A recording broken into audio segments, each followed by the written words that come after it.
Presentación del libro del doctor Ernesto Jiménez Mendoza, Padre de la Democracia en México.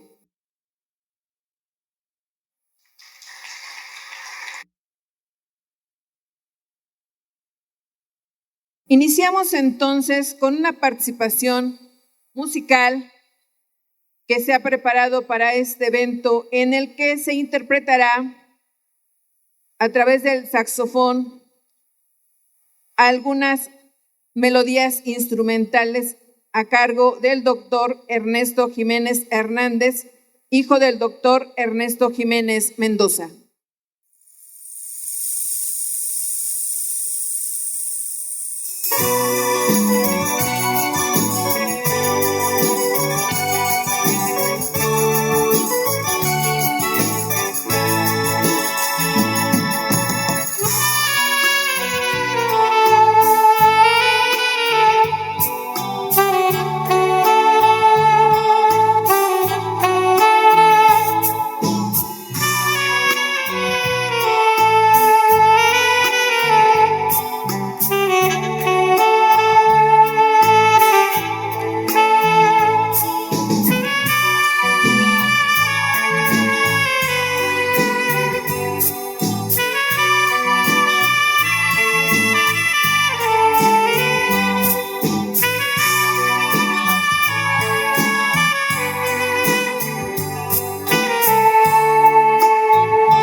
Buenas tardes a todos. El tema que interpreté se llama Creo en ti, y tomé ese nombre porque yo creo en Dios, pero sobre todo creo en lo que Dios está haciendo y puede hacer por México, porque yo creo en México, creo en la democracia, y escogí ese tema y lo quise compartir con todos ustedes. Pero también quiero pedirles que en este momento nos pusiéramos de pie. El pasado sábado falleció el licenciado Leonardo Ramírez Fernández, rector de aquí del Centro Hidalguense de Estudios Superiores, a quien pues, le pedimos la sede, ¿verdad?, para realizar este evento. Y tuvieron un congreso la semana pasada, no pudo ya estar el rector, y es estar aquí, venir y compartir estos momentos con nosotros. Ya no fue posible. Y yo quiero pedir un minuto de silencio por nuestro rector, ¿verdad?, el licenciado Leonardo.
Muchas gracias. Y tome su lugar, por favor. Quiero solamente ya dejar el lugar y decir que tenemos el honor, mi padre como profesor, como maestro, y su servidor somos, bueno, yo como alumno, fundadores de la carrera de Derecho aquí en el Centro Hidalguense de Estudios Superiores en 1993 y que este año está celebrando su 30 aniversario. Agradecemos de veras todas las facilidades, todas las atenciones inmerecidas hacia nosotros. Muchas gracias. Con permiso y dejo el lugar. Muchas gracias.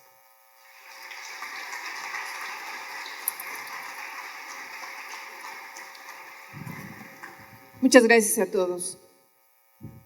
Dando continuidad a nuestro programa, voy a dar lectura al currículum del doctor Ernesto Jiménez Mendoza. Doctorado en Derecho desde hace 40 años por la Universidad Autónoma de México. Primer triunfo de la oposición en la historia del Estado de Hidalgo como presidente municipal en Tlahuelilpan, Hidalgo, por el Partido Auténtico de la Revolución Mexicana. Diputado federal a la 54ª legislatura del Congreso de la Unión por el Partido Auténtico de la Revolución Mexicana. Magistrado del Tribunal Superior de Justicia del Estado de Hidalgo. Secretario técnico de la Procuraduría General de Justicia del Estado de Hidalgo.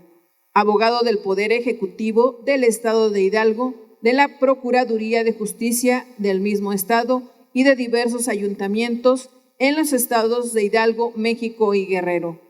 Candidato a gobernador del Estado de Hidalgo por el Partido Auténtico de la Revolución Mexicana. 2 veces precandidato a la presidencia de la República por los Partidos Auténticos de la Revolución Mexicana y Partido Encuentro Social. Profesor de primaria, secundaria, preparatoria, profesional y doctorado en la materia de Derecho Civil en la Universidad Autónoma de México, en la Universidad Autónoma del Estado de Hidalgo y en el Centro Hidalguense de Estudios Superiores. Abogado en las áreas de Derecho Civil, Penal, Agrario, Administrativo y Laboral desde hace 55 años. Editor de revistas y periódico local en la región de Tula, Hidalgo. Autor de diversos libros de Derecho en México, en Enciclopedia de Derecho y revista en Sao Paulo, Brasil. Columnista del periódico Megatrópolis en McAllen, Texas, Estados Unidos. Biografía incluida en el libro ¿Quién es quién en México? Estado de Washington, Estados Unidos, en 1987. Y en el libro ¿Quién es quién? De los intelectuales del mundo, editado en Cambridge, Inglaterra, en 1997. En razón de haber sido el primer triunfo de la historia del Estado de Hidalgo y considerando el mejor presidente de la historia de Tlahuelilpan, en 50 años de municipio, en 2020 se erigió un monumento en la plaza pública, Muro de Honor, con su nombre. Démosle un fuerte aplauso.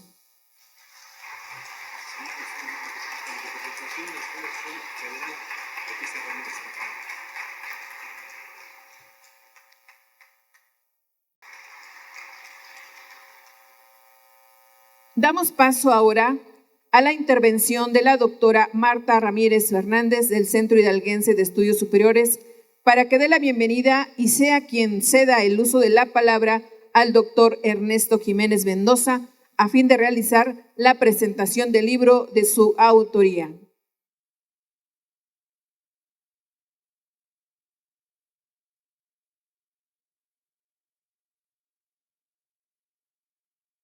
Muy buenas tardes.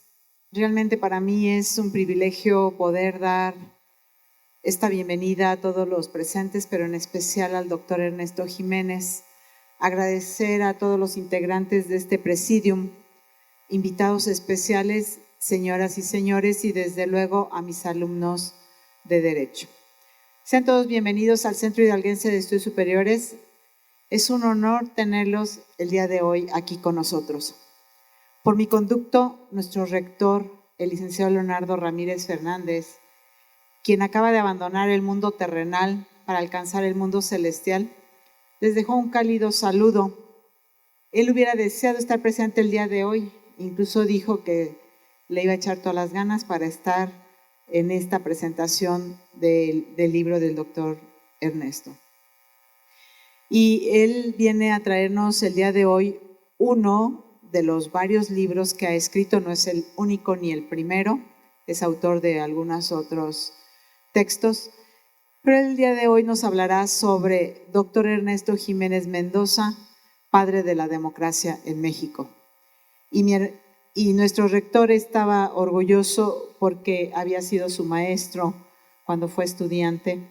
También CENI es orgulloso porque fue uno de los maestros fundadores precisamente en esta escuela de la carrera de Derecho, y hoy tenerlo aquí con nosotros a presentarnos este libro de su autoría realmente es un orgullo y un honor.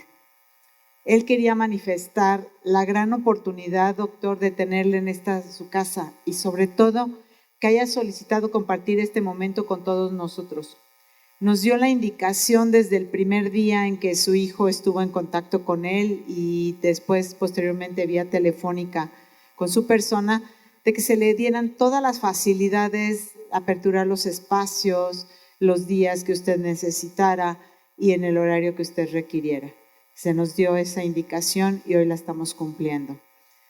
También él estaba más que cierto de que en dicho libro nosotros encontraremos grandes momentos vividos por su autor, interesado en que en México exista realmente esa gran democracia que nos hace falta.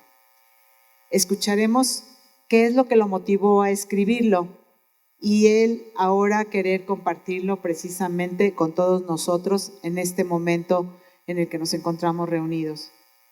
Reciban un cálido saludo, una bienvenida de verdad emotiva, sobre todo por los momentos que estamos pasando en esta escuela y en la familia por la pérdida irreparable de nuestro rector, pero pueda llevarse, doctor Ernesto, que él le dejó todo el cariño y toda una felicitación y un abrazo por la presentación de este libro. Y recordarle que CENI es su casa y es usted bienvenido, al igual que sus invitados quienes están presidiendo, sus invitados que se encuentran aquí al frente y sobre todo nuestros alumnos. Muchas gracias, bienvenido y mucho éxito en esta nueva encomienda que tiene al presentarnos su libro. Y sin más preámbulo, le invitaría, doctora, que nos acompañe a compartir con todos los que estamos aquí presentes todos estos momentos que usted ha vivido, que ha conocido de primera mano en México y que hoy lo plasma en este libro. Gracias, bienvenidos sean todos ustedes.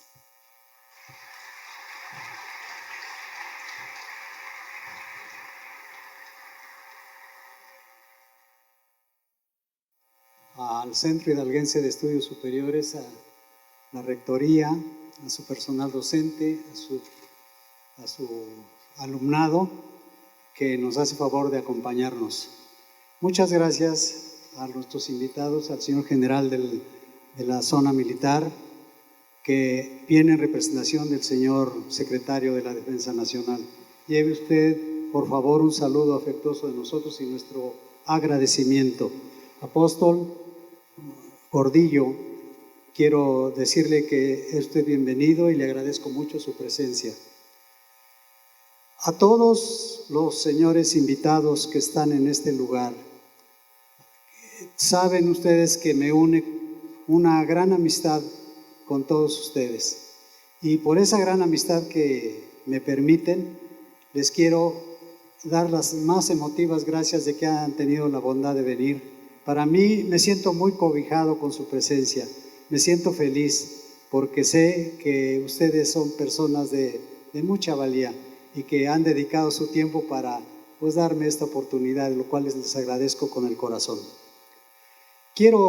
No quiero cansar a la audiencia, quiero darles a ustedes algunos pormenores de lo que ha sido este libro y todo inicia con un sueño.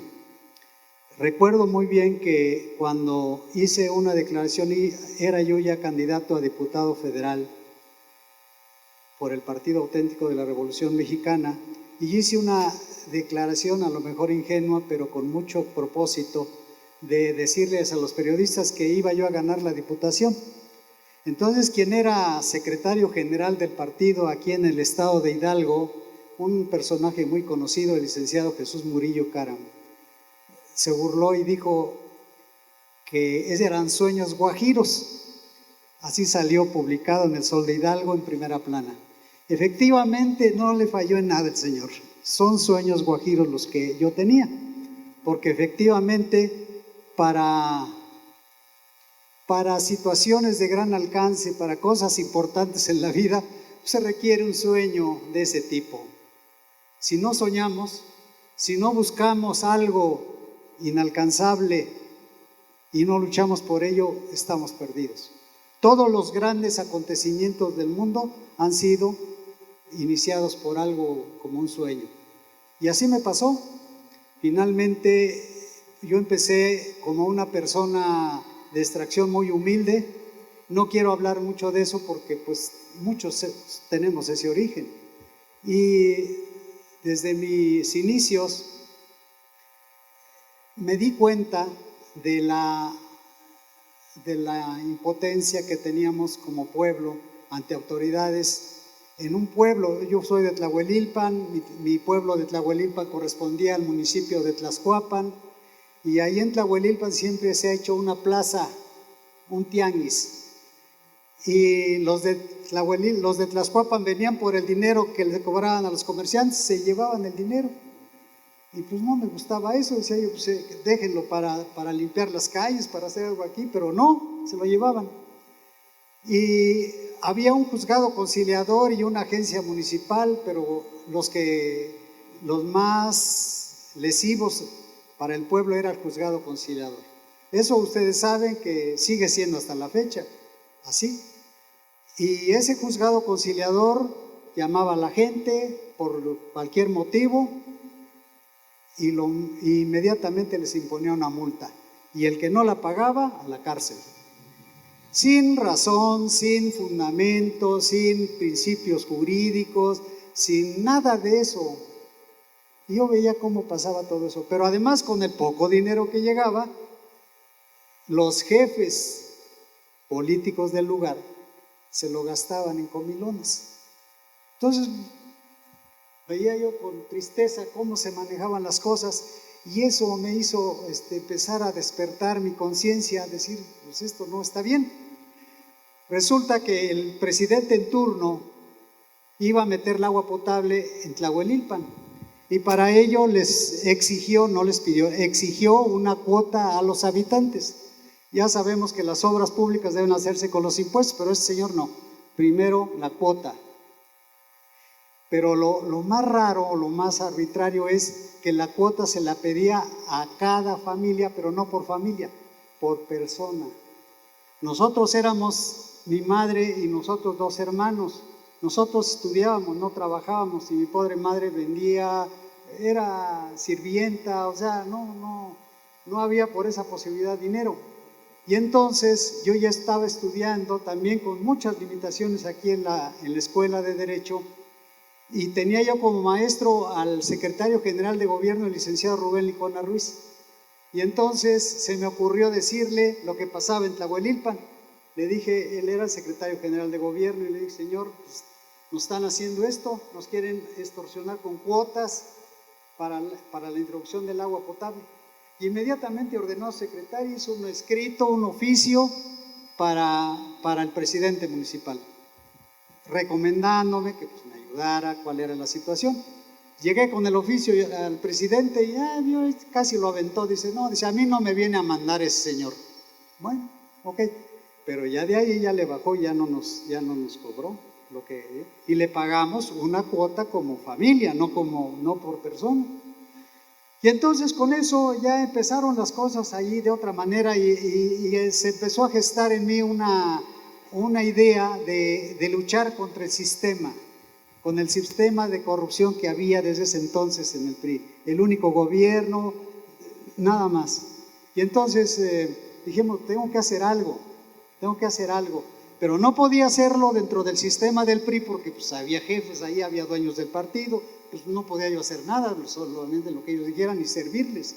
Les serví en algunas cosas, pero yo ya llevaba mi intención de buscar y hacer mi propio grupo, hacer algo por mi cuenta, por mí mismo, por mi nombre, Y entonces decidí que, en unión con otros compañeros, con otras personas, otros jóvenes del lugar, formamos la Juventud Unida de Tlahuelilpan, asociación civil. Y de allí aglutinamos a todos los jóvenes del lugar para que hiciéramos un grupo.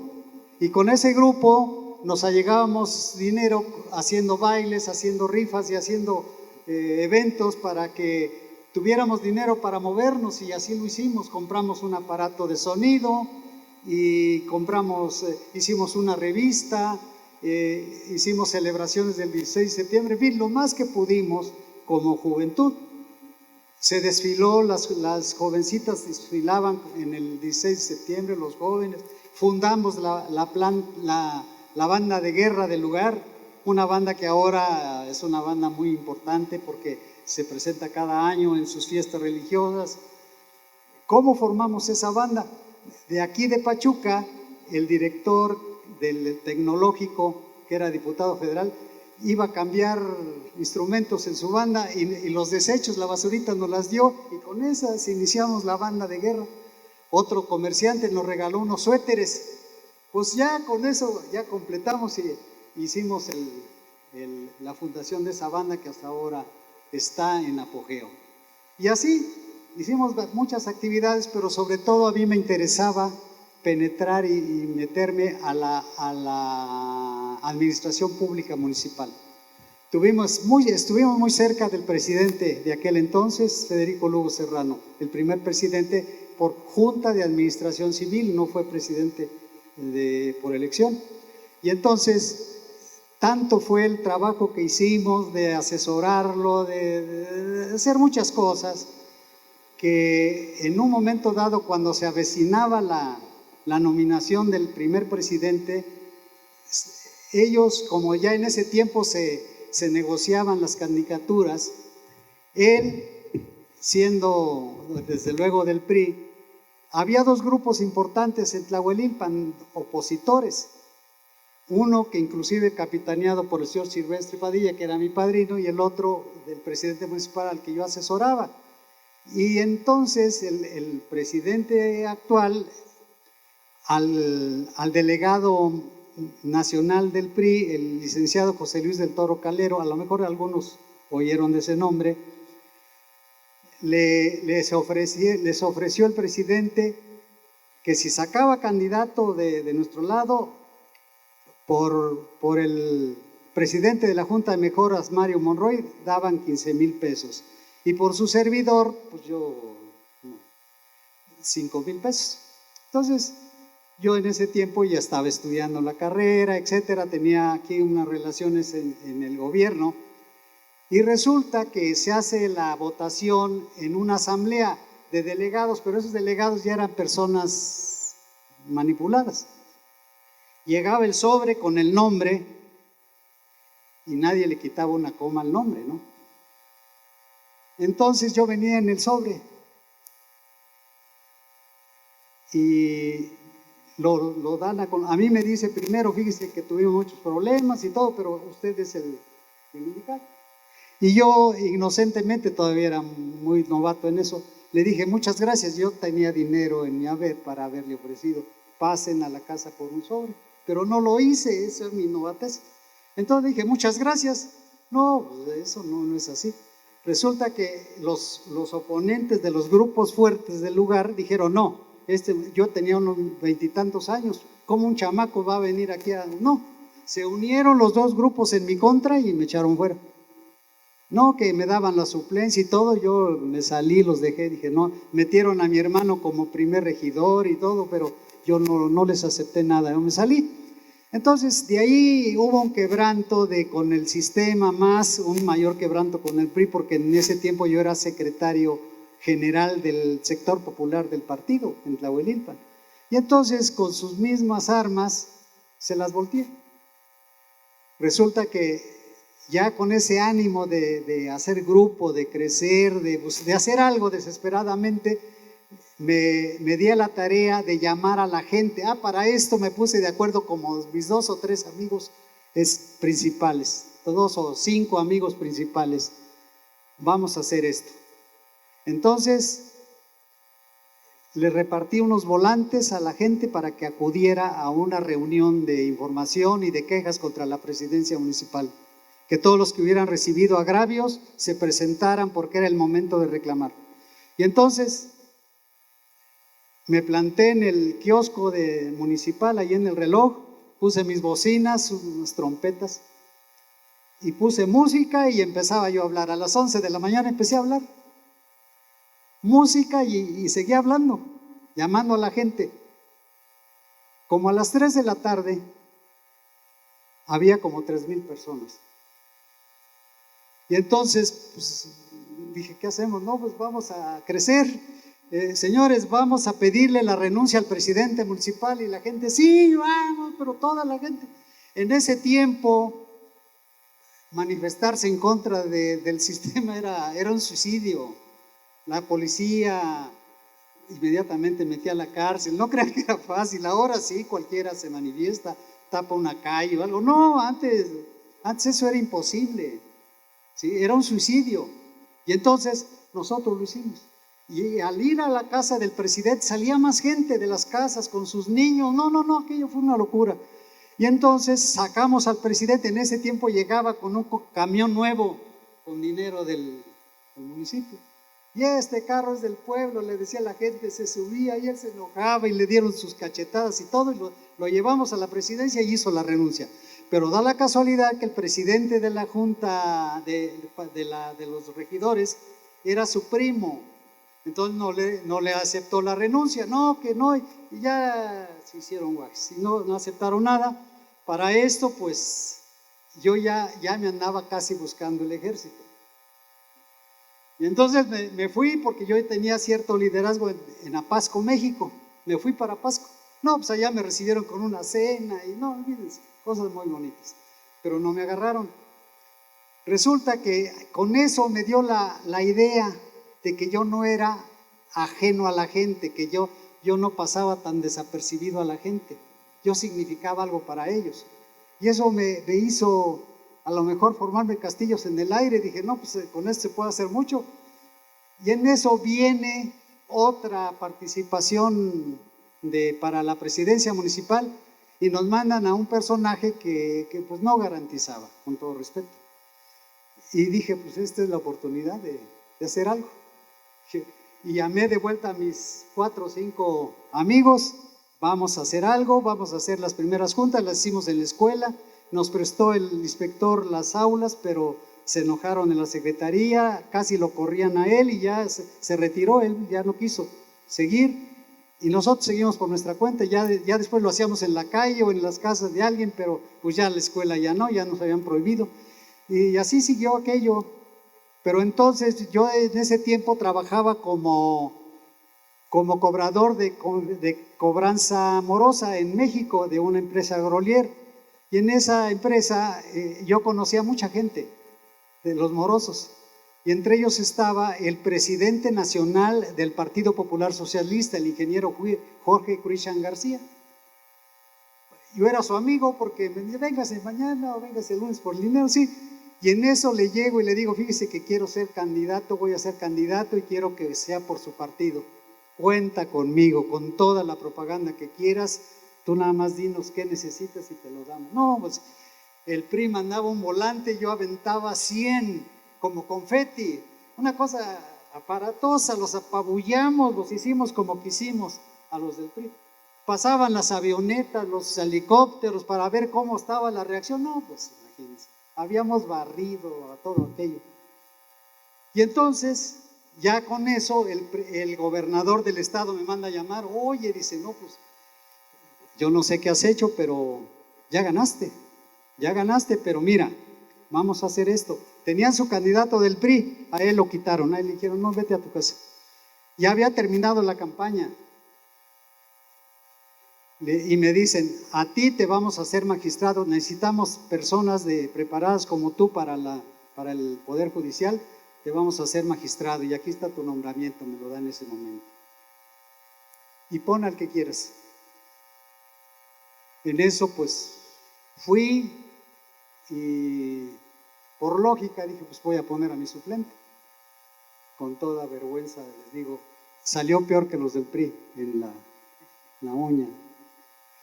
El día que salimos para tomar posesión de él, no sé qué me dice, fíjate que no me pienso hacer rico, pero pienso sacar mi lana. Nosotros que llevábamos la bandera de la honestidad, no, me sentí microbio. A hablar fuimos. Yo empecé a ayudarle a cementamos la plaza pública. Yo en ese tiempo tenía relación con material calizo, les llevé toda la grava y la arena regalada y solamente pagaban el flete para cementar toda la plaza pública. Lo hice, lo organicé, les conseguía cemento amarrado de segunda, pero era cemento que cae de las tolvas del ferrocarril. Hicimos la plaza, pero cuando yo hice la plaza dije, no, pero yo ya no le sigo así, porque yo estoy trabajando y el otro señor se va a emborrachar con el dinero del pueblo. Entonces, no, yo lo dejé, dije, van a pensar que somos lo mismo, como dice, ya saben quién. Entonces, no, dije, no, yo me salí, lo dejé, y viene la otra participación, la siguiente. Y entonces sí, la gente me exigió, no, usted va a entrar a como dé lugar. Y ya, pues era sencillo, ya había antecedentes, ya me habían quitado 2 veces la presidencia. Era la tercera. Entonces le dije, bueno, adelante. Pero en eso me manda a llamar el gobierno, Rosel de la Lama. Me dice, oye, yo sé que vas de vuelta como candidato. Sí, pero ya no por el PPS. Como los partidos chiquitos antes eran apéndices del PRI, eran sus paleros, vas a jugar por el partido auténtico de la Revolución Mexicana. Sí, yo lo que quería era ganar, no sabía qué me importa el partido. Sí, cómo no. Llegué al partido, me dieron todas las facilidades también. No, pues barrimos. Aquello lo acababa. Y ya, pero ya el gobierno sabía que fui, y ahí se dio el hecho histórico de que fue el primer triunfo de la oposición en la historia del estado de Hidalgo. Entonces, con aquel triunfo, pues las cosas cambiaron. Con mi preparación que tenía, yo me convertí en el mejor presidente del gobierno, el favorito. O sea, en mi municipio hacía yo lo que quería, pero claro, hacía lo que quería bien, como todo un doctorado en Derecho. ¿Qué hice? Quité la policía, quité el tránsito, quité al juez. La cárcel la convertí en sanitarios públicos gratuitos para la gente. A nadie multé, a nadie le quité el agua potable. Pagó el que quiso, se conectó el que quiso. Nunca multé a nadie, nunca metí a la cárcel a nadie. Dejaba que la policía municipal, la policía judicial hiciera sus recorridos y todo estaba tranquilo. Vivimos 3 años tranquilos en el municipio, en todo mi periodo. Cuando yo iba a tomar posesión, la policía que estaba, como ya sabían mi mentalidad que tenía, ya ni se presentaron a tomar el cargo, a tomar el relevo. Mandaron las pistolas con sus esposas a la presidencia, me las entregaron. Aquí está el arma que tenía de cargo mi marido, porque estas armas eran registradas aquí en el estado. Y entonces tenía un registro y un recibo de ellos y todo. Entonces sí, las recibí. Pues así se hicieron esos cambios. Nosotros transformamos en ese tiempo al pueblo de Tlahuelilpan. Cuando iniciamos, yo llamé a la gente, así como estamos ahora, y les dije, señores, nos vamos a repartir las participaciones que manda el Estado al municipio o hacemos obras. Si nos repartimos, no hay problema, ustedes díganme, o hacemos las obras para levantar este municipio, la gente total. No, obras, si queremos obras, adelante, pero todos van a trabajar, todos van a vigilar lo que se haga, a los albañiles, los destajos, que todo se pague conforme debe ser, todos van a inspeccionar, ¿están de acuerdo? Sí. A las señoras que andaban gritando que viva Jiménez, a ver señora, por favor, le espero en la tarde para que usted reciba los boletos del baile. Porque antes hacían los bailazos, pero los organizadores metían a 50 invitados de ellos, familiares y todos de gorra al baile. Y entonces yo le dije, no, a las señoras, se planta usted aquí y me recibe los boletos y nadie entra. Después, cuando ya era presidente, 2 fulanos que se sentían mis amigos se metieron. En ese tiempo el ejército nos mandaba soldados para resguardar la feria. Y a mí me avisan, fíjese que se metieron aquellos 2. Dice que son sus amigos. Ah, sí. Le dije al comandante del pelotón o los que había ido, por favor sáquenme aquellos. Ya se imaginarán cómo los sacan, ¿no? Pasan enfrente de mí aquellos que se decían mis amigos, nomás me voltearon a ver y se chivaron y se fueron, porque no aceptábamos la burla de nadie. Yo mismo como presidente municipal pagaba mi boleto para ir a hacer el trabajo de organizar y todo, para demostrar que ahí no había privilegios de nada, no me van a creer ustedes, pero no nos tomamos ni una torta ni un refresco del erario municipal, al grado de que faltaban cortinas en la presidencia y no las compraba, al grado de que un señor de la línea dice, me regaló un cheque de 100,000 pesos, dice, compre muebles para su oficina. ¿Saben qué hice? Tomé el dinero, lo metí a la caja para las obras y traje los muebles de mi despacho para que medio se viera mejor ahí. Y entonces así lo hicimos, pero nunca dilapidé nada. Viene aquello como un ejemplo de cómo ahora la Cuarta Transformación tomó de ahí las ideas. Lo que está haciendo López Obrador en la actualidad, yo lo hice hace 40 años en Tlahuelilpan. Pero lo hice con creces, o sea, superior a la 4T. Les voy a decir en qué aspectos, a ver si me lo aprueban o me lo reprueban. Yo gané el salario mínimo, porque no quise poner el salario. No sé si el López Obrador gana el salario mínimo. Yo no le pagué ni un centavo a la prensa y dije, hablen de mí lo que quieran. Un centavo no se lo pagué a nadie. Él todavía paga publicidad. Cuando llegó la gente, porque yo llamaba a la gente para que opinaran sobre las obras y empezaron a opinar, pero después como que ya se alocaban y querían que se hiciera la voluntad de tal o cual persona y yo me negué y paré las juntas. Les dije, no, miren, no vamos a discutir mucho. Júntese la gente que me puso y yo les dejo su presidencia. Yo no estaba casado con el poder, yo dije, si ya la había regalado otras veces, se las dejo. O sea, la revocación de mandato yo la hice, pero más sencilla, no, yo no tanto que votación, no. Júntese la gente y que yo vea que es la mayoría y yo me voy. No, conmigo no tienen problema. Allí superé a la Cuarta Transformación. Y como eso, otras cosas que hice, que a lo mejor ya no tengo así a la mano fresca la información, pero fueron 10 puntos que superé a la Cuarta Transformación. Y ahora yo veo que pues no es novedad lo que se está haciendo, pero me gusta porque mi sueño de aquel tiempo era que se llegara al poder, hacer un llamado a la gente para que por la vía pacífica se lograran los resultados. Así como Miguel Hidalgo hizo un llamado a la gente para liberarse del yugo opresor y de la esclavitud y todo, pero por medio de la violencia de las armas, yo hice el llamado por medio del sufragio efectivo, por el voto, por la paz, para que la clave, ¿saben dónde estuvo? En la aceptación de resultados.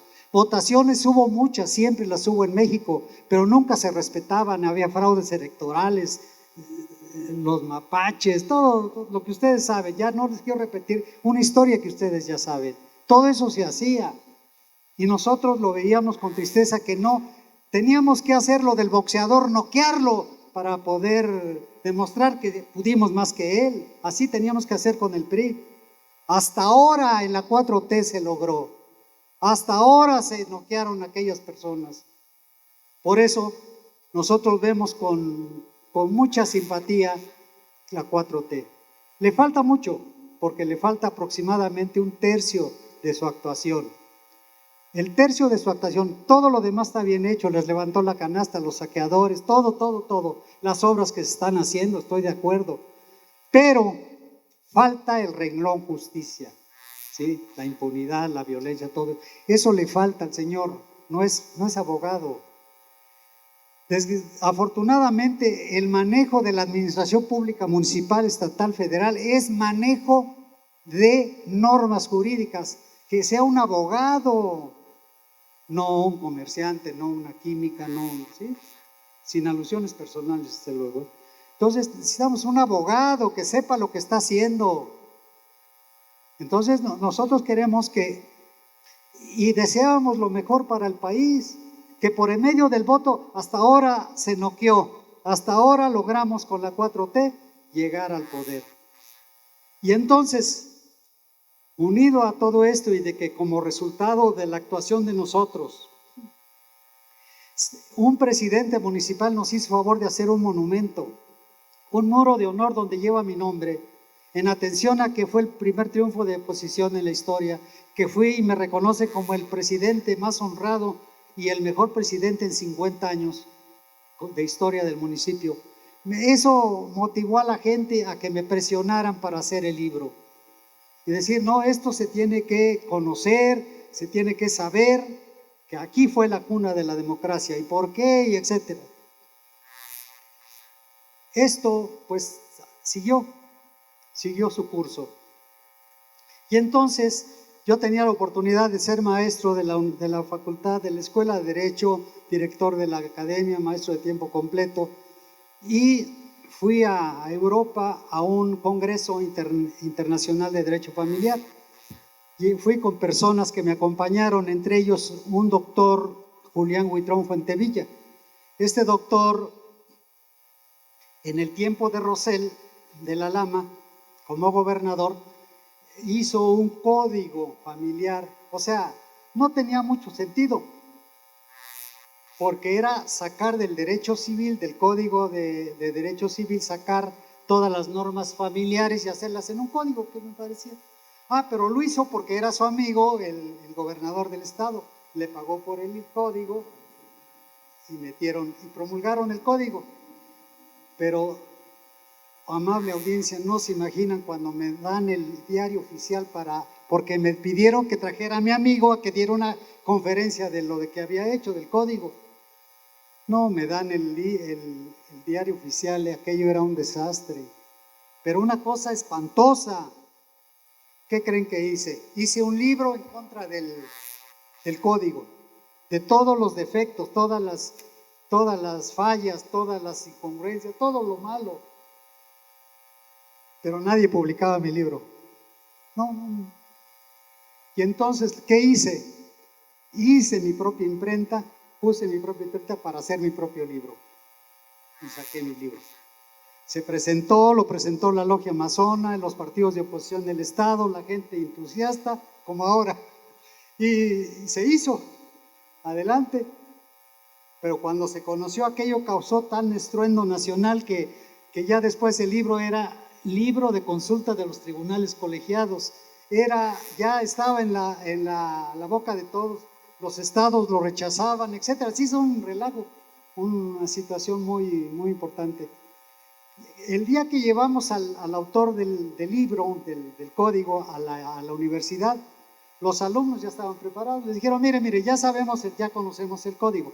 Queremos que usted nos responda ya a cuestionamientos que traemos. ¿Y saben qué contestó el ponente? Yo conozco a Ernesto Jiménez. Es un tal y por cual, y todo. Dice, este día me han tendido una celada. Y que se sale. Esa fue su contestación, esa fue su explicación. Sin embargo, hubo publicaciones muy importantes y hubo una publicación que causó mucho revuelo en el Universal, precisamente, de Gumersindo Magaña, una persona que fue candidato a la presidencia de la República por el Partido Democrático Mexicano. Y ese señor hizo un análisis del libro y dijo en el título, los juristas de Hidalgo rescatan su prestigio, para demostrar que el código estaba mal. Y entonces, aquello fue una locura, algo importante, algo bonito, algo que en un momento dado teníamos que celebrar, porque habíamos ganado otra batalla. Y finalmente sí, teníamos nosotros la necesidad de seguir luchando. Y para esto ya estábamos buscando la candidatura. Fue cuando dijimos que íbamos a ganar y el licenciado Murillo dijo, no, esto es un sueño guajiro, pero finalmente trabajamos la campaña a nivel nacional. Y yo le iba a decir a mi líder nacional, porque le tenía que informar lo que yo andaba haciendo, y le decía, me voy a reunir con la corriente democrática, o sea, el grupo en el PRI que se había alzado contra ellos. Y me decía, sí, vaya, pero no le decía con quién iba, y le pensaba que vaya con cualquiera, ¿no? Iba con Cuauhtémoc Cárdenas, o sea, a hablar con él. Yo tuve la oportunidad de acercarme con don Cuauhtémoc Cárdenas por medio de un amigo de Tezontepec que se llama Sabino Juárez Corona. Él me llevó con la maestra Ifigenia Martínez, maestra de la Universidad Nacional, y ella me sirvió de puente con don Cuauhtémoc Cárdenas. Me llevó varias veces con él y ya sabía lo que iba, ya sabía que le iba, pero él nunca se decidió, él tenía miedo, digo, con todo respeto, pero no quería salirse del sistema, quería que allí fuera candidato, no, pues nunca le iban a hacer candidato ahí. Y entonces a nosotros nos habían dado las características nuestras de haber sido ganador, doctorado, con experiencia, con las bases de la 4T, todo. Se les ocurre proclamarme como precandidato a la presidencia de la República por el PAR. Y en unión de otras 4 personas para que no se viera tanto el dedazo. Y entonces pasó el tiempo y ya iba a haber una asamblea nacional para nombrar candidato, para que de los 5 que estábamos sacaran uno. Yo llevaba fuerza porque, pues ya les dije las condiciones y los demás, pues de buenos candidatos, pero finalmente no pasaba de ahí. Resulta que se arma la asamblea. Para esto ya había gente involucrada, como el PAR siempre había sido apéndice del PRI, siempre lo había seguido, sus candidatos del PRI los apoyaban. Entonces ya estaba todo preparado por Salinas de Gortari, ya había metido gente, mercenarios pagados, todo, para que saliera Salinas de Gortari candidato del PAR, apoyado por el PRI, por el PAR. Y entonces nos ponen a hablar a los precandidatos. Antes de mí subió el señor Kunz Bolaños, Adolfo Kunz Bolaños, diputado. No, futuro diputado, hasta eso no era diputado, como precandidato. Y dijo, yo sí quiero ser y a mí me interesa, etcétera, etcétera.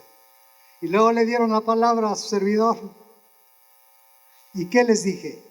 Señores, yo no tengo espolones para gallo, pero yo les tengo quien que sí los tiene. El ingeniero Cuauhtémoc Cárdenas Solórzano. Ahí aventé el nombre, lo destapé. Aviento el nombre. Y entonces la gente ahí se hizo un zafarrancho en la asamblea, porque ya los que estaban por Salinas de Gortari peleando con los otros, yo ya no dije otra palabra, yo ya no defendí nada de eso, ¿no? Yo ahí los dejé, es decir, yo me quedé sentado, ¿no? Por más de una hora, hubo golpes, todo. Pero ¿cuál fue el resultado? Que al final de la asamblea dicen, el candidato del Partido Auténtico de la Revolución Mexicana, el ingeniero Cuauhtémoc Cárdenas Solórzano. No, pues un aplauso. Los que seguían de mí como precandidato se adhirieron a mi propuesta, todo mundo. Y entonces, como Cuauhtémoc Cárdenas no sabía, yo nunca le tomé el parecer. Yo lo aventé como, en el libro lo ejemplifico como que estaba el ruedo donde él estaba el toro bufando, que era el PRI. Yo agarré a Cuauhtémoc Cárdenas y lo aventé a torear. Así lo ejemplifico en el libro. Porque eso fue lo que pasó, sin tomarle parecer, sin nada. Dije, él es el que puede hacer frente a esto. ¿Cuál fue el resultado? Ustedes lo conocen. Se cayó el sistema porque les había ganado la elección. ¿Sí? Bartlett, estando en la Secretaría de Gobernación, dijo que se había caído el sistema, etc. Otra trampa del sistema. Pero ¿qué demostramos? Que había ya con qué batallar, con qué pelear, y que había sido definitiva el paso por Cuauhtémoc Cárdenas. Llevé a don Cuauhtémoc por todos lados, aquí, hasta donde pude, porque después lo rodean, ya no se puede llegar a él, su gente de guaruras ya los bloquean, ya no es fácil de vengo a ver a don Cuauhtémoc, ya no. ya se acercan, se les sube el humo a la cabeza, ya otro mundo.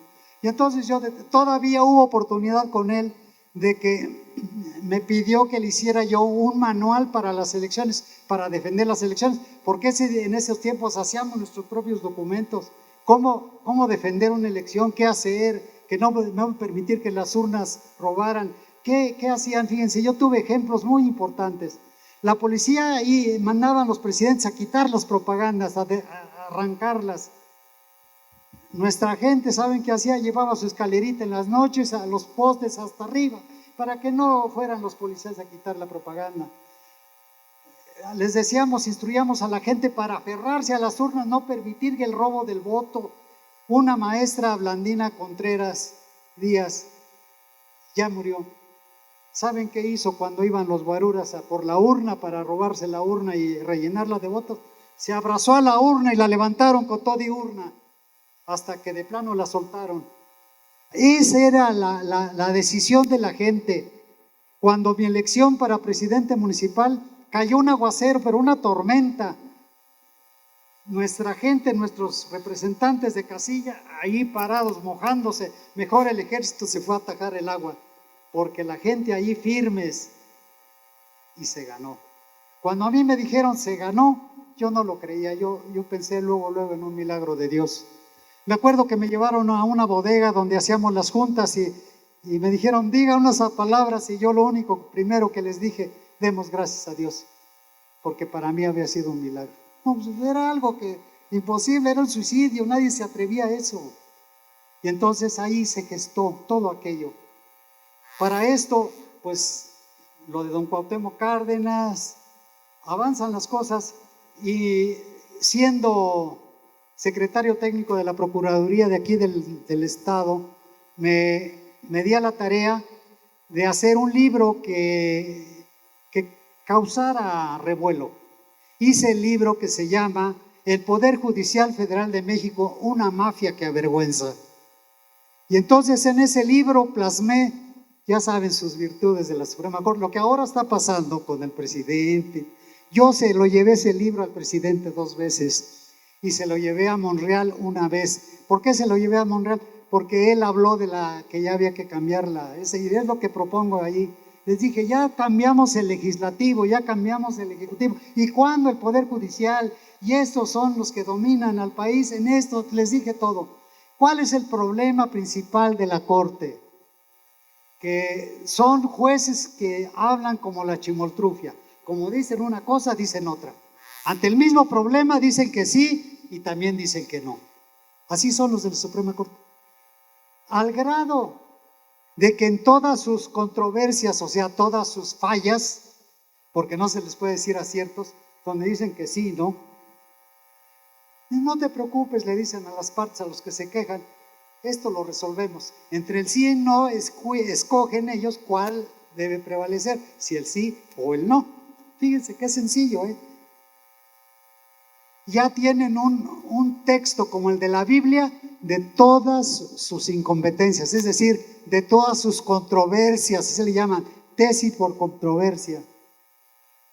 ¿Qué significa ese texto, ese libro de controversias de la Suprema Corte? Significa todo su drenaje, toda su porquería que hacen ellos. Y les da orgullo y lo distribuyen como libros de texto. ¡Qué vergüenza! Bueno, esa situación ahora está cundiendo. Ahora ya los quieren. ¿En qué concluyo con ese libro? Que la manera más eficaz de llamarlos a cuentas y ponerlos en orden es hacerles juicio político. Actualmente, el senador Monreal ya les dijo, hay que hacer juicio, pues porque yo se los dije. ¿Sí? Así como eso, todo lo que les he demostrado y les propuse, sobre todo, yo me propongo a abrir los archivos de cualquier ministro al azar para demostrarle todo lo que están haciendo mal. Yo lo hago, nada más quiero el apoyo. Ahí esa propuesta está en el libro. Pero otra cosa más que les digo ahí, yo me ufanaba siempre que lo que hacía el Poder Judicial en su mayoría, en un 60%, era pésimo, era corrupto. Así decía yo en mis andares, en los juzgados, en todo, y hasta repartía volantes y todo. Bueno, la verdad me equivoqué. La Organización de las Naciones Unidas hizo una encuesta y hizo un estudio donde determinó que el 70 o al 80% era corrupto lo que hacía la Suprema Corte. O sea, yo me equivoqué, me quedé chico. Fíjense ustedes lo que pasó. Entonces, con todo eso, obviamente fue una situación. Llevé el libro para que lo publicaran, nadie lo quiso publicar. Todas las editoriales cerradas para nosotros y solamente hacía volúmenes para determinadas personas y así lo tengo. Posiblemente lo saquemos en algún día. Entonces, con todo eso, nosotros demostramos, hicimos libros de derecho y todo importantes, pero me gustaba sacudir la conciencia de la gente, hacer cosas que alarmaran, ¿sí? Y ahora este libro, el título es muy apantallador, ¿sí? Lo comprenderán, pero bueno, pues, ¿de dónde viene? De la voz del pueblo, de ahí viene este título. Y yo lo hago con mucho gusto para estar con ellos, para estar con esa gente que hizo favor de impulsar este proyecto, de impulsar, de hacerlo. ¿En qué momento lo hice? Cuando la pandemia.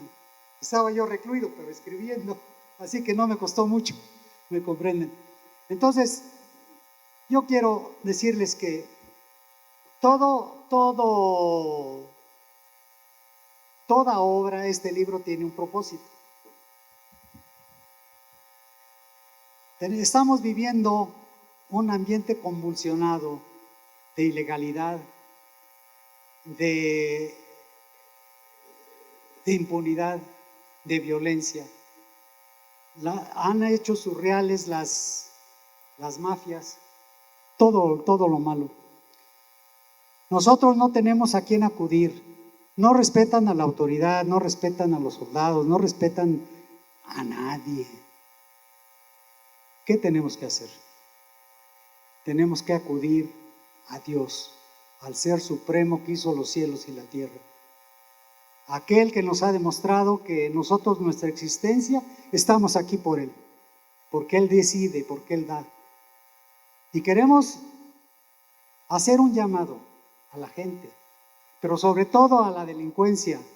Miren, para que haya respeto a la mujer, para que haya respeto a los ancianos, a los niños, a los animales, a todo, tiene que haber una mentalidad, una conciencia decidida y responsable que lo haga. Tiene que haber un cambio.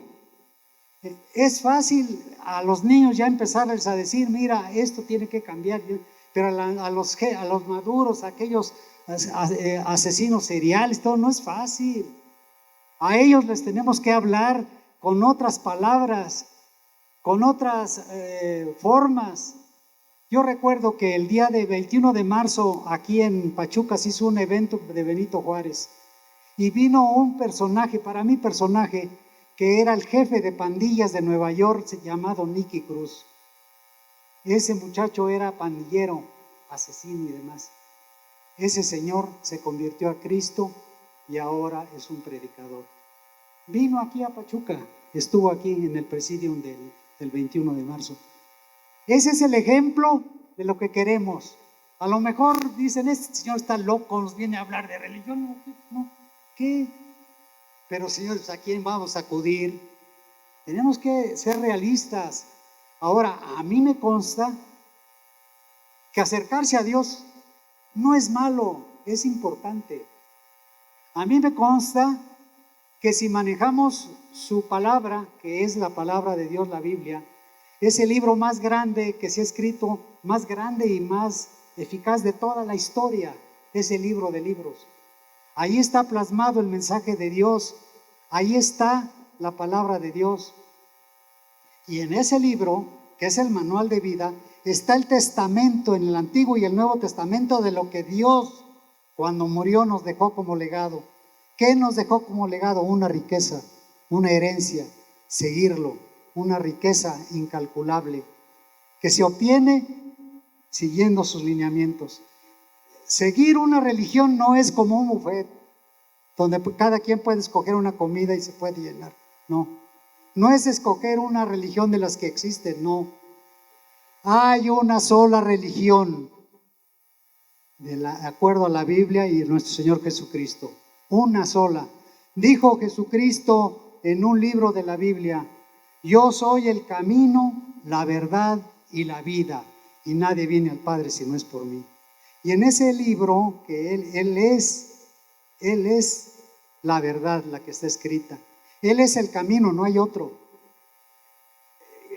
En los tiempos de la Biblia, fue un personaje, un político, Nicodemo, a ver a nuestro Señor Jesucristo y le dijo: Rabí, sabemos que has venido de Dios como maestro, porque nadie hace las señales que tú haces si no está Dios con él. Respondió Jesús y le dijo: de cierto te digo que el que no naciere de nuevo no puede entrar en el reino de Dios. Dijo: ¿cómo puede ser que un hombre siendo viejo pueda entrar en el vientre de su madre y nacer? No, dice, no te maravilles lo que os he dicho. Lo que es carne, carne es, y lo que es espíritu, espíritu es, mas no te maravilles lo que os he dicho. Os es necesario nacer de nuevo en agua y en espíritu. Dice, el viento, ahí les explica lo que es el nacimiento espiritual. El viento sopla y oyes su sonido, mas no sabes de dónde viene y hacia dónde va. Así es todo aquel que es nacido del espíritu. Por lo tanto, una vez llevando, porque la Biblia es un conjunto de reglas también, de normas, sobre todo para los abogados.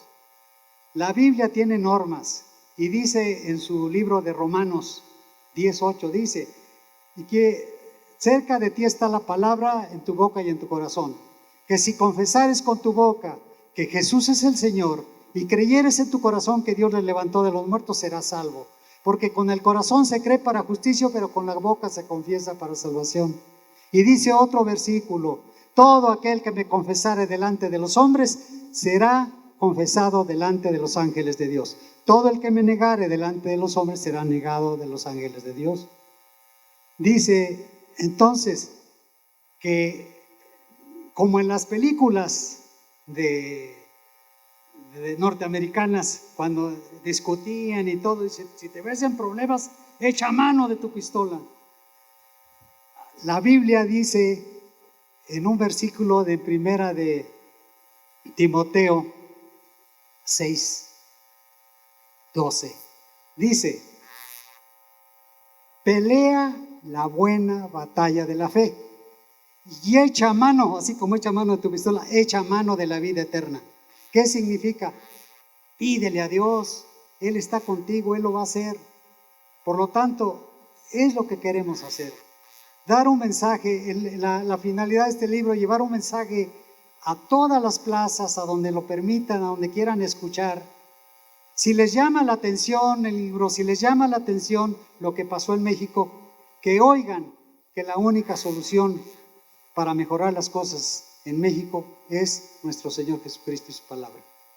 Por lo tanto, hoy ya no quiero cansarlos, estimada audiencia, quiero hacer una oración por ustedes, quiero pedirle que me acompañen en voz alta a hacer una pequeña oración, por favor, ¿sí? Si los ponemos de pie, por favor, y vamos a repetir todos, síganme en esta pequeña oración. Por favor, en voz alta, porque es el asunto clave de esto. Señor Jesucristo, en este día yo te declaro como Señor y Salvador de mi vida. Reconozco que moriste en la cruz por mis pecados, pero el día de hoy quiero ser una persona nueva. Te pido, me envíes el Espíritu Santo para que more en mi corazón y me haga cambiar de vida. Todo esto te lo pido en el nombre de nuestro Señor Jesucristo. Amén. Ahora, tomen asiento, por favor. Ahora, yo quiero dar gracias a Dios por este momento y me despido de ustedes. Señor Padre Santo, yo te agradezco la oportunidad que me has dado de llegar al corazón de esta multitud. Quiero pedirte que toques su vida, Señor Jesucristo, que les des lo mejor para ellos, que les des éxito en sus finanzas, que les des éxito en su familia, que los cambies, que les toques su corazón, que les dé señales en su vida que tú existes, Señor, y que eres real en la vida de la gente. Señor, ayuda a toda esta maravillosa concurrencia, a esta audiencia. Dales lo mejor, Señor. Yo te lo pido humildemente en el nombre de nuestro Señor Jesucristo. Amén. Muchas gracias y un abrazo a todos los que nos acompañaron. Muchas gracias. Gracias. Gracias.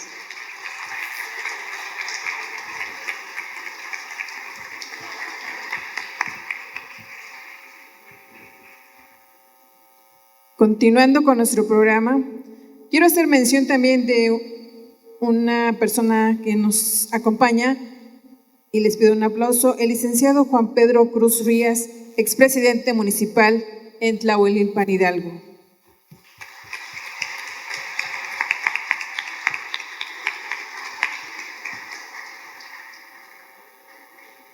Bueno, pues buenas tardes a todos. Es muy grato para mí estar en compañía de todos ustedes, hablando del tema que a muchos nos apasiona, como la historia de México. El doctor, a grandes rasgos, nos ha hablado de la obra que él ha realizado en favor de la democracia. Aunque siento yo que por el tiempo y por modestia no hizo hincapié en muchos aspectos que son muy importantes, que son determinantes. Yo, como reportera, en aquella época ya no trabajo para el Universal. Trabajé para el Universal cuando el Universal fue un gran periódico que se abrió a la democracia, que publicó a los candidatos de todos los partidos en primera plana, porque anteriormente solo el candidato oficial salía en primera plana. Tuve esa fortuna. En esa época tuve la fortuna también, la grata fortuna de conocer al doctor Ernesto Jiménez. Yo recuerdo, quiero narrarles esto que para mí fue impactante en aquella época. Como les comento, yo fui afortunadamente, privilegiadamente, testigo y participante de la realización de los sueños más caros del pueblo mexicano, la democracia. La democracia del país se consiguió y desde esa época se dieron los primeros pasos. Para mí, les repito, fue impactante cuando me enviaban a hacer el recorrido en las elecciones por todo el estado, ver en todos los municipios no había interés, no había mucho interés, pocos votantes, pero cuando llegué a Tlahuelilpan, no sabía, como dice por ahí un locutor, si ponerme a reír o ponerme a llorar, de emoción, de gusto, porque las casillas estaban llenas de gente, repletas de gente, con una libreta y con un lápiz, atentos a la votación y a que su voto no lo omitieran. Fue para mí muy, muy grato como periodista ver esas acciones. Después fui testigo de muchas otras cosas. Cuando el doctor obtuvo el triunfo como presidente municipal, instituyó cosas muy importantes. Por ejemplo, anteriormente en las votaciones no había urnas. La gente votaba y estaban viendo los representantes incluso del gobierno, porque estaba en manos del gobierno en esa época. El gobierno era juez y parte en las elecciones. No había instituto electoral ni nada, Gobernación se encargaba de eso. Bueno, pues no había ni mamparas ni había urnas. El doctor instituyó que en las casillas hubiese urnas, y para empezar llevó unas cajas de cartón para que con esas se protegiera el voto. Esa fue otra de sus aportaciones, el pedir que hubiera mamparas, muchas cosas de ese tipo nos tocó ver. Luego, cuando fue la elección del ingeniero Cuauhtémoc Cárdenas, nos tocó también aquí en Hidalgo ver todo el movimiento. En esa época, remontándonos a hace 36 años aproximadamente, el país estaba en un declive total. El PRI había decidido hacer a un lado su compromiso con el movimiento revolucionario. Renegaron de toda esa ideología, de todos sus principios, para adherirse a la globalización y al neoliberalismo. En esa época, algunos priistas que eran nacionalistas se opusieron y decidieron formar un movimiento democrático que se opusiera a que se olvidaran los compromisos que tenían con México, como por ejemplo que el petróleo debería ser del pueblo, que todo lo que había debajo de la plataforma del país era de los mexicanos. Iban a hacer a un lado todo eso. Finalmente lo hicieron, cambiaron los principios ideológicos del partido para entrar con como les repito, con el neoliberalismo y la globalización. Esa corriente empezó a inconformarse y los expulsaron. Finalmente los expulsaron del PRI y surgió la corriente democrática.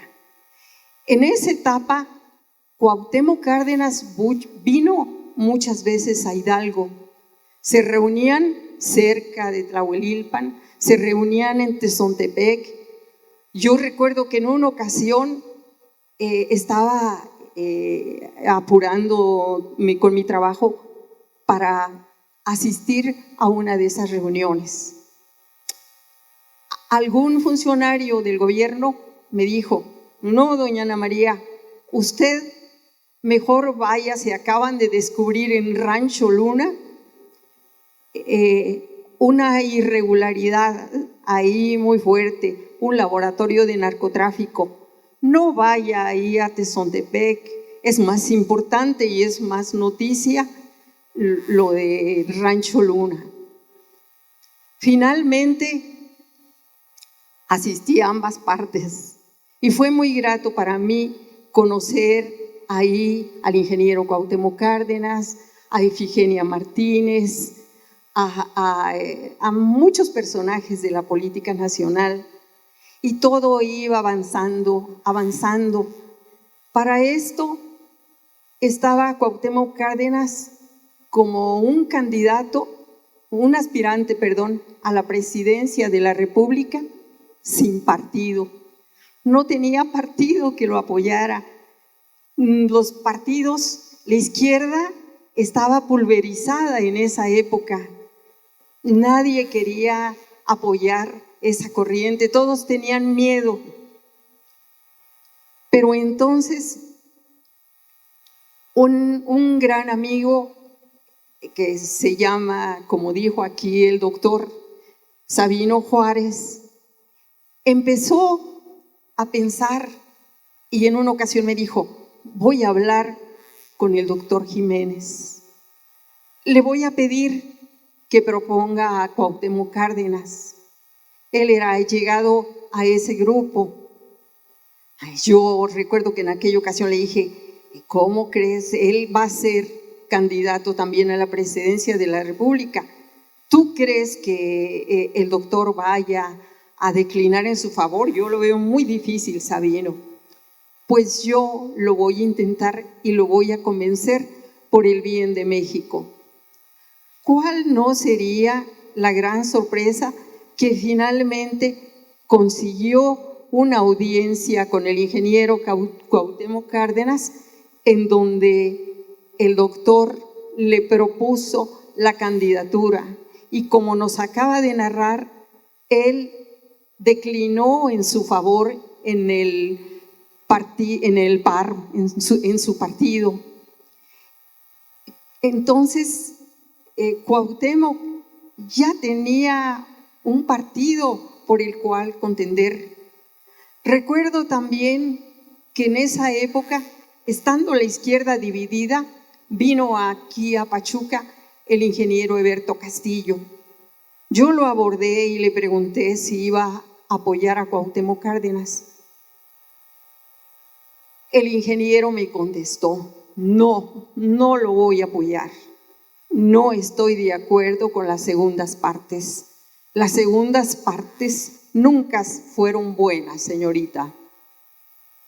Y bueno, ingeniero, pero en esta elección su partido, el PMS, va a pasar con el 1% solamente de la votación. Mucha gente no vota por el PMS. En cambio, si ustedes se unieran, sería otro el porvenir de México. Pues no, no lo voy a hacer. Pero tiempo después, cuando el PAR le ofreció la candidatura, también el PMS ofreció la candidatura a Cuauhtémoc Cárdenas. No la aceptaron porque tenían el temor de que, como el PMS tenía fama de ser comunistas y todo, tenían temor de que la gente no votara por Cuauhtémoc. Así que en esos momentos decisivos para el país, lo que salvó a la democracia y salvó todo fue el generoso ofrecimiento que el doctor Ernesto Jiménez le hizo al ingeniero Cuauhtémoc Cárdenas. Desde ahí para adelante corrieron vientos nuevos para el país. Yo le agradezco a la vida y a Dios que me haya dado la oportunidad de ver realizado el sueño del cambio del país. Afortunadamente, nuestro país está en este momento en manos de un abanderado que quiere a México. Hemos visto el cambio, hemos recuperado la dignidad y falta mucho más cosas por hacer todavía para que la democracia de México no sea una transición como fue por muchos años. Tenemos que superar todo, pero esto ya nos corresponderá a todos. Le corresponderá al pueblo asumir su lugar de soberano y tener el México que todos queremos y que todos ambicionamos. Hemos dado un gran paso. Son momentos históricos los que vive México. Debemos de sentirnos privilegiados de vivir en esta época, porque yo recuerdo, viendo la historia, que ni en la independencia ni después de la independencia, y como usted dice, ni después de la revolución, ni con Francisco y Madero se habían dado pasos a la democracia. Con Francisco y Madero fue derrocar la dictadura. Después, con Calles se institucionalizó todo, pero de todas maneras nunca se había dado la democracia en el país como ahora estamos empezando a saborearla. Falta mucho, porque muchas veces en los partidos políticos los líderes se han vendido traicionando al pueblo. Pero de nosotros va a depender seguir avanzando y tener el país al que tenemos derecho y al que hemos soñado. Eso es todo. Quiero agradecerles y que me disculpen por haber ampliado este tiempo, pero creo que era importante hablar de todas estas cosas. Muchas gracias.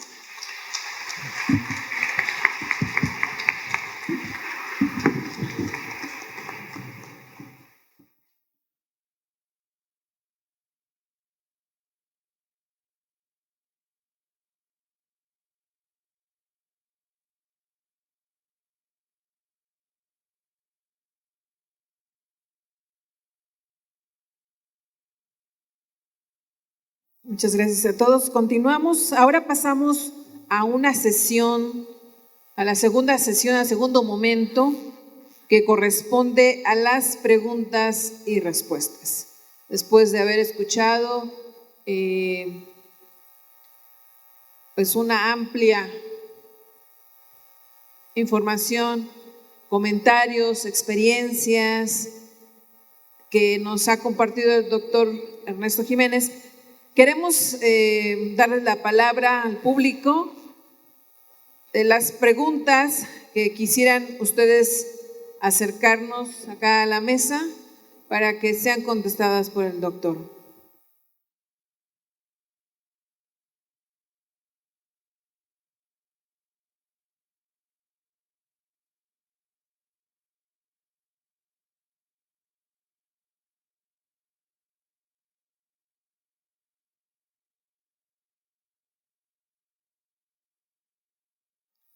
¿Hay alguien que quiera hacer alguna pregunta?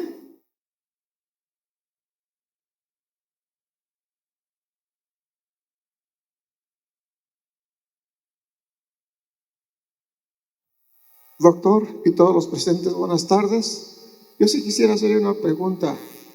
¿Qué podría hacerse para que el Poder Judicial, tanto en el Estado como en nuestra República Mexicana, no siga funcionando como hasta el momento, sino que fuera por voto ante el pueblo y no por dedazo?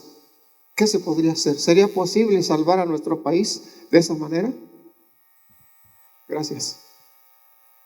Mire, sí, efectivamente se ha gestado en el gobierno que lo hagan, que quiten a todos y que lo vuelvan a hacer, punto. Ya con eso nos garantizan, porque todo lo que está es nefasto.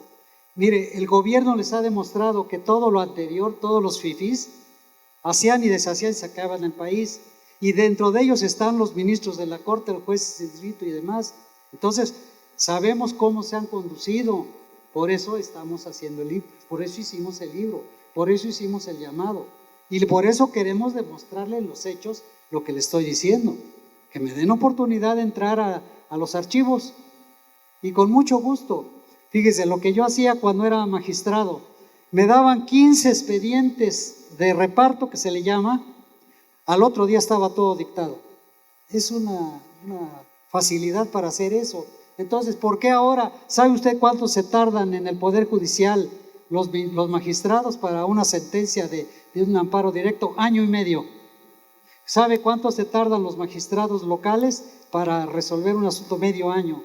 ¿Usted cree que con eso les da ganas a la gente para recurrir las resoluciones? No es posible así. Entonces tenemos que tiene que haber un cambio. Pero ¿cómo va a ser un cambio una persona que no sabe? El presidente López Obrador, no, él es economista o administrativo, no, él no sabe de leyes. Entonces ni idea tiene de lo que está pasando en México, ¿sí?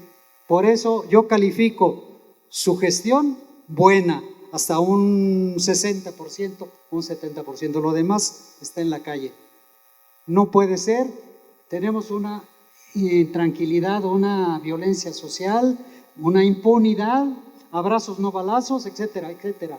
La gente impunemente mata como matar cucarachas y no pasa nada, ¿sí? Entonces, por eso sí estoy de acuerdo en que haya elementos que digan, este señor tiene estas cualidades, pues pongan al que sea, pero que no venga del dedazo de los dueños del poder, porque si no estamos en las mismas. Necesitamos un pueblo con cambios, un México diferente. como lo que pasó ya con las autoridades. El Ejecutivo ya cambió, el Legislativo también, y el Poder Judicial debe cambiar. ¿Sí?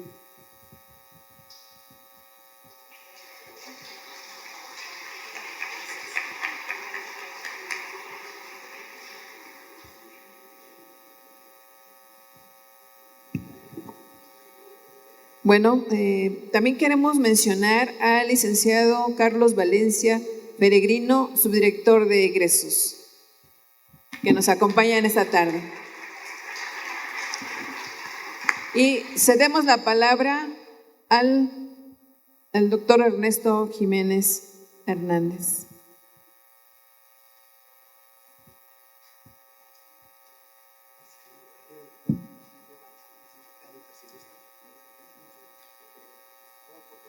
Hay una pregunta de este lado.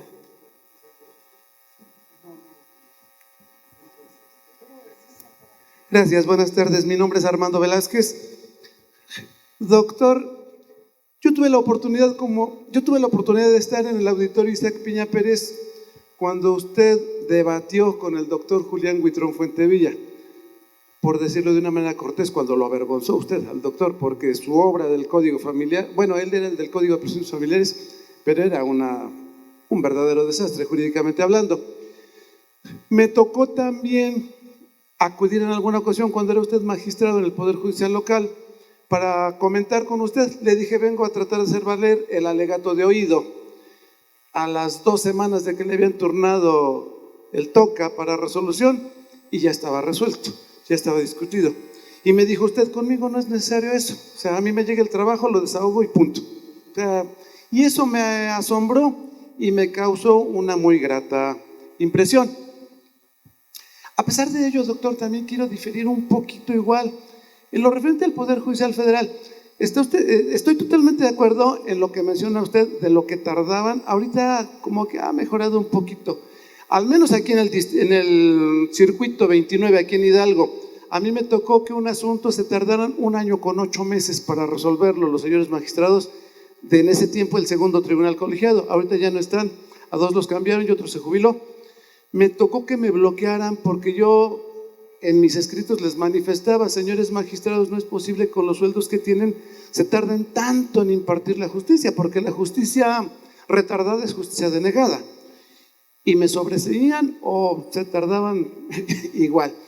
Obviamente no se mencionan nombres, pero también en un juzgado de distrito aquí en Pachuca me tocó que le dije, señor juez, el artículo tal dice que la sentencia se dicta el mismo día.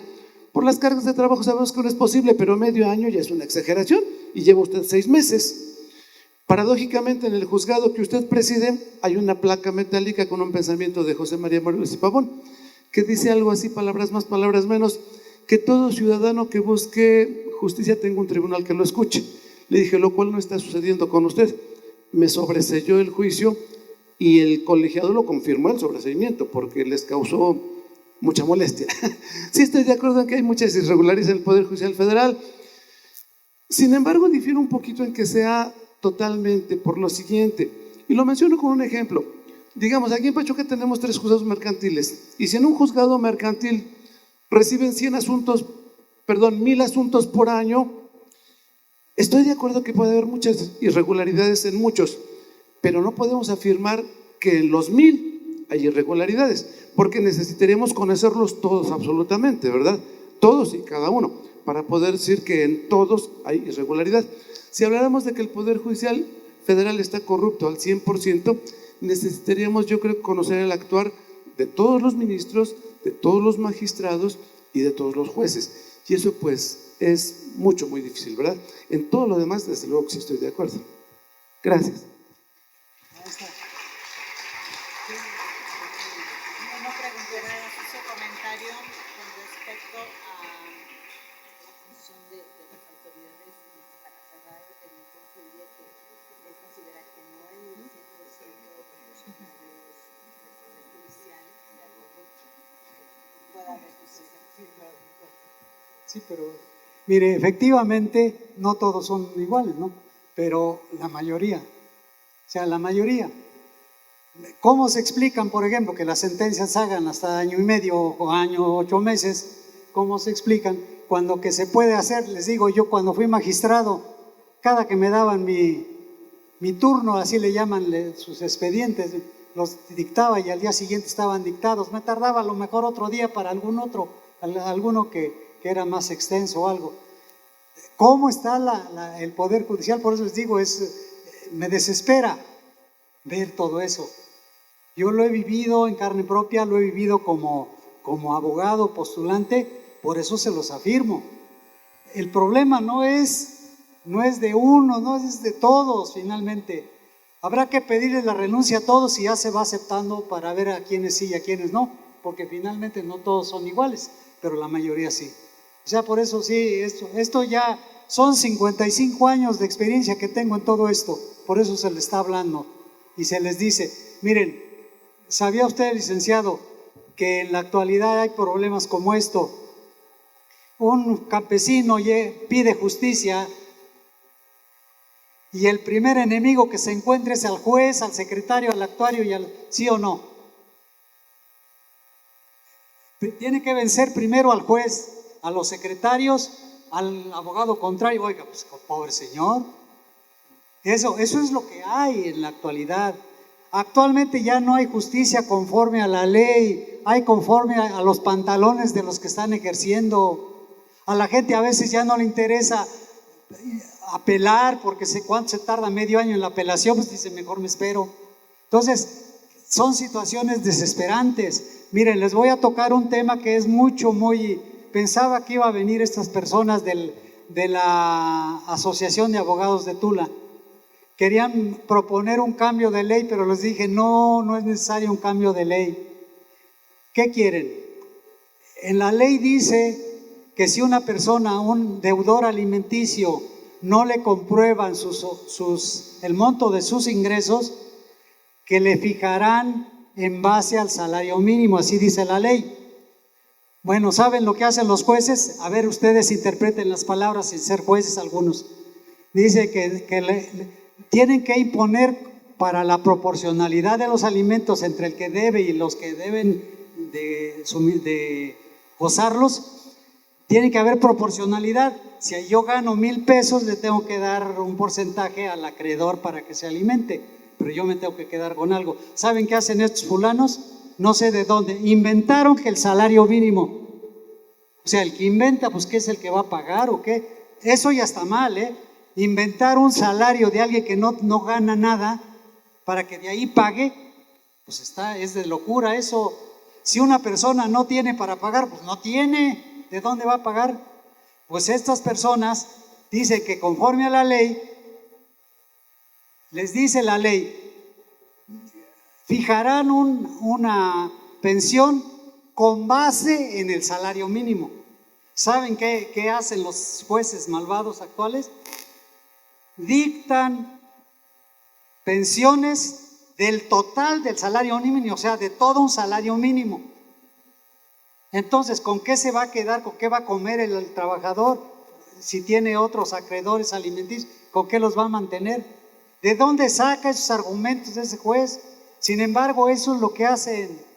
A una persona va y le pide algo y le dice no al lugar y punto. Ya no se fijan, no aplican las leyes, no hay nada de eso. Es un caos, una descomposición jurídica del sistema de justicia que tenemos. No quise tocar muchos temas de esos porque no quiero cansarlos, pero estamos hasta la coronilla de las arbitrariedades. Por eso nosotros tenemos que hacer algo, los abogados pensantes, los que les dije a los dirigentes de la asociación, no pidan una nueva ley, no, que estos animales se interpreten correctamente la ley que está, no que hagan de las suyas, no que lo hagan conforme a sus pantalones, que hagan conforme a la ley. Todo eso ya se acabó.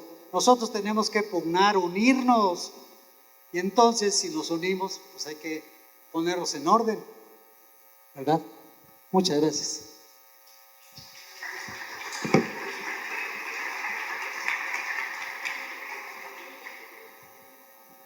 Muchas gracias. Ya quise dar oportunidad a una última pregunta que había antes de tomar este estrado, y solamente es para, bueno, pues agradecer a todos ustedes. Hemos llegado al final de esta presentación. Agradecemos la asistencia de todos ustedes. Y bueno, pues está al alcance el libro. Traemos el libro. El doctor Ernesto Jiménez es el Mendoza, es el padre de la democracia en México. Está ahí donde se registraron. En este momento está la mesita con los libros. Traemos autorización de la editorial. El libro tiene un costo, porque hay tabulaciones, de 400 pesos normal, y yo les pedí que se nos considerara a nosotros y que se hace un descuento del 25%, queda en 300 pesos. Entonces puede usted pasar por el libro. También no queremos que nadie se retire sin tomar, pues hay un coffee break en la parte posterior, atrásito ahí del registro, y que por favor podamos tomar una agüita, un refresquito, ¿verdad?, que hemos preparado para todos ustedes, y un bocado, ¿verdad?, de pan por ahí, ¿verdad?, una galletita, algo que pues lo damos de corazón. Y yo les agradezco porque pues es mi padre, ¿verdad?, el padre de la democracia, es mi papá, y yo estoy muy orgulloso de él, y que todo esto, ¿verdad?, ha sido, yo he vivido desde chico todo esto. Yo ya no tomo el lugar para testificar o argumentar, pero yo recuerdo, fíjense, el día que, bueno, Paco del Toro, el cineasta, por ejemplo, un comentario que él hizo está en el libro. El cineasta Paco del Toro dice: la trayectoria de su papá, bueno, ahí lo dice el doctor Ernesto Jiménez, es para hacer película y serie de televisión, la cual estoy dispuesto a dirigir. De hecho, mandó a su guionista Tlahuelilpan y dijo: el guión va a empezar el día del homenaje, y una retrospectiva desde que era chiquito y su niñez, su sufrimiento, adolescente, juventud, etcétera, su trayectoria, hasta que llega el momento de que él, lo dijo así el cineasta Paco del Toro, él pone como candidato a Cárdenas para la presidencia, y ahí se cambia la historia del país en la democracia. Entonces, ese día de lo de Cárdenas, yo estaba chico, un adolescente, y recuerdo que mi mamá ese día me fue a despertar en la mañana, en la madrugada, eran como las 4 o 5 de la mañana: hijito, párate, porque vamos, y el día de hoy se va a proponer al ingeniero Cárdenas. O sea, como eso ya, hasta con mi madre habían hablado que era la opción, ¿sí me entienden? Pero yo no, en ese momento no entendía. Cuando ella dijo al ingeniero Cuauhtémoc Cárdenas, yo lo relacionaba con la escuela, Lázaro Cárdenas. Yo recuerdo esos momentos. Si Dios nos concede que se haga la película y la serie de televisión, a mí me dijo Paco del Toro, él es hermano de Guillermo del Toro, del cineasta, dice: es importante que usted acote muchas cosas, porque fue testigo desde chico con su abuelita, su papá, y muchos detalles que usted se acuerda hasta cómo decían, y he estado haciendo un listado de cosas y todo ello, ¿verdad? Yo le agradezco a Dios por esta oportunidad. Gracias a todos ustedes, gracias al Presidium General, Apóstol, doctora Marta, infinitamente, de veras. Qué lástima cuando supimos la noticia del rector Leonardo, él quería venir, yo quiero estar con mi maestro. Cuando le vine a solicitar el CENIES, todo, porque al ser maestro y alumno fundador de la carrera de Derecho aquí, sentimos que era un símbolo, o sea, que tenía que hacerse, porque había la UNAM, yo soy exalumno de la Ibero, de la maestría y todo. También decían ellos que no, para nosotros es algo simbólico, es Pachuca, es Hidalgo, la relación. Y dijo el rector Leonardo: para mi maestro lo que quiera. Así fíjese, con esas palabras. Y él quería estar aquí. Él estaba muy delicado de salud, desconozco de qué, muy delicado. No pudo estar en su congreso. Dice: pero yo ese día voy a... Doctora, usted es testigo de eso. Entonces, les agradezco mucho, y bueno, pues muchísimas gracias, general, a todos. Muchas gracias, un aplauso para todos.